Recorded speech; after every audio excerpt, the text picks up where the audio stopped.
بسم اللہ الرحمن الرحیم لا الہ الا اللہ محمد رسول اللہ۔ ٹریول ایجنسیاں حاجی کے اس صبر کا بڑا ناجائز فائدہ اٹھاتی ہیں، پھر میں یہ کسی وقت بتاؤں گا۔ تو آپ نے ٹریول ایجنسیوں کی جو بد اخلاقیاں ہیں اس پہ صبر بھی کرنا ہے اور پھر آگے ان کو منہ توڑ جواب بھی دینا ہے، کیونکہ جواب نہیں دیں گے تو اگلے سال وہ حاجیوں کے ساتھ اس سے زیادہ برا سلوک کریں گے۔ جب وہ برا سلوک کرتے ہیں تو حاجی کو جب غصہ آتا ہے تو وہ کہتے ہیں حج میں کیا ہے، لڑنا نہیں ہے، جھگڑنا نہیں۔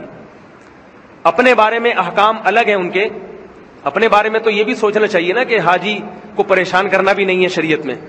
جو حاجی سے معاہدے کیے تھے آپ نے، کس ہوٹل میں رہائش ہوگی، کیا کھانا ہوگا، وہ معاہدے پورے کرنا واجب ہے، وہ تو پورا کرتے نہیں۔ جب آپ کو پریشان کرتے ہیں، آپ جب ٹریول ایجنسی والے سے لڑتے ہیں، حج ایجنسی والے سے کہ بھئی یہ تو کیوں، تو فوراً کہتا ہے قرآن کی آیت اس نے یاد کی بھی ہوتی ہے، وَلَا جِدَالَ فِی الْحَجِّ میں لڑنا جھگڑنا نہیں ہے، تو آپ وہ آیت سن کے چپ ہو جائیں، بولے واقعی نہیں لڑنا۔ تو اللہ نے حج کے بعد لڑنے کی اجازت دی ہے، اس کا موبائل نمبر، اس کا وہ سب چیزیں آپ کے پاس ہوں گی۔ یہ میں آپ سے اللہ کا واسطہ دے کے کہتا ہوں، ان کو بعد میں چھوڑا نہ کریں یہ لوگ۔ جب حج مکمل ہو جائے تو یہاں آ کے اس کو پکڑیں، اس کی کٹ لگائیں اچھے طریقے سے، تاکہ وہ آگے حاجیوں کے ساتھ پھر وہ آیت نہیں پڑے گا کہ حج میں لڑنا نہیں، بولے اب حج ختم ہو گیا ہے۔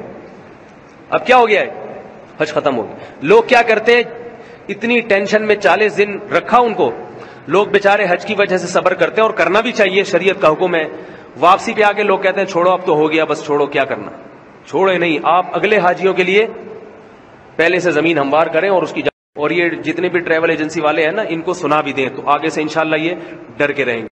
إلى جنة في أعالي سما جمال الوجود بذكر